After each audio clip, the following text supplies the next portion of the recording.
அனைவருக்கும் வணக்கம். நன்னூல் இலக்கண பகுதியிலிருந்து இன்னைக்கு நம்ம பார்க்க போறது நூலின் இலக்கணம். ஒரு நூல் எப்படி இருக்க வேண்டும் என்று பவானந்தி முனிவர் நமக்கு கூறியிருக்கிறார். ஒரு 13 பொருட்களை பெற்றிருக்க வேண்டும். ஒரு நூலானது, சிறந்த நூலானது ஒரு 13 பொருட்களை பெற்றிருக்க வேண்டும். நூற்பா 4 பாடல்.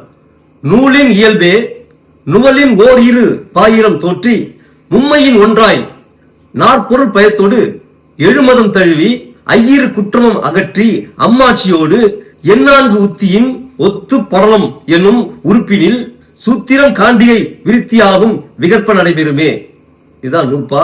இதனுடைய விளக்கம்: ஒரு நூலானது பொது பாயிரம், சிறப்பு பாயிரம் ஆகிய இருவகை பாயிரங்களை பெற்றிருக்க வேண்டும். நூலின் இயல்பு நுவலின் ஓர் இரு பாயிரம் தோற்றி, அதனுடைய பொருள் நூலானது பொது பாயிரம், சிறப்பு பாயிரம் என்று இருவகை பாயங்களை பெற்றிருக்க வேண்டும். அடுத்து முதல் நூல், வழிநூல், சார்பு நூல் என்ற 3 நூல் ஒன்றாய் அமைந்திருத்தல் வேண்டும்.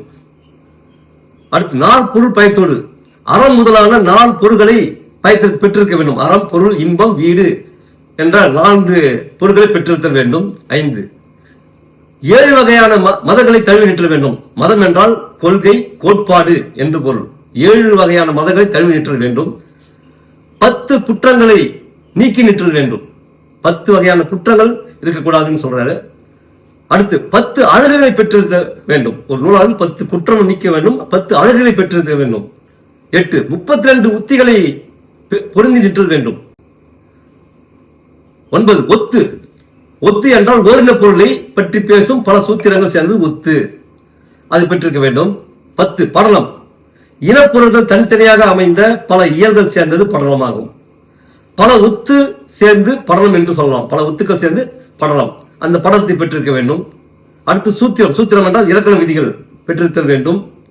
காண்டிகை விருத்தி என்ன உரை, காண்டிகை உரை, விருத்தி உரை பெற்றதாகவோ பெறத்தக்கதாகவோ அமைத்திருத்தல் வேண்டும். நூலானது இந்த 13 வேறுபட்ட நடைகளை பெற்று வர வேண்டும் என்று பவானந்தி முனிவர் நமக்கு சொல்லியிருக்கிறார். அடுத்த நூற்பா அடுத்த பகுதியில் பார்ப்போம். வணக்கம்.